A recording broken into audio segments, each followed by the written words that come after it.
দীর্ঘদিন পর প্রকাশ্যে এসেছেন চিত্রনায়িকা পপি। তার বিরুদ্ধে ওঠা পৈতৃক সম্পত্তি দখল চেষ্টার অভিযোগে অস্বীকার করে সে বিষয়ে নিজের অবস্থানও পরিষ্কার করেছেন। তার ওই মাঝে জনপ্রিয় এই নায়িকাকে নিয়ে ফেসবুকে পোস্ট দিলেন ওমর সানি।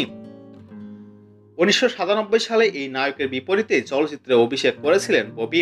জুটি বেঁধে কাজ করেছিলেন কুলি সিনেমাতেও।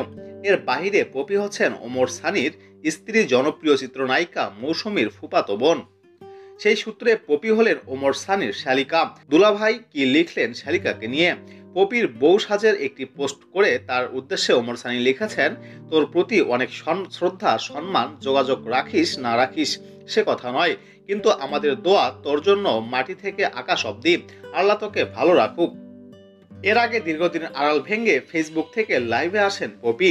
পরিবারের সদস্যদের অভিযোগের বিষয়ে বলেন, আমি একজন ব্যর্থ মানুষ, কারণ তা যাদের জন্য সবকিছু করলাম, জীবনের সুন্দর সময়গুলো যাদের জন্য বিলিয়ে দিলাম, তারা এখন আমার শত্রু, আমার ক্ষতি করতে চায়।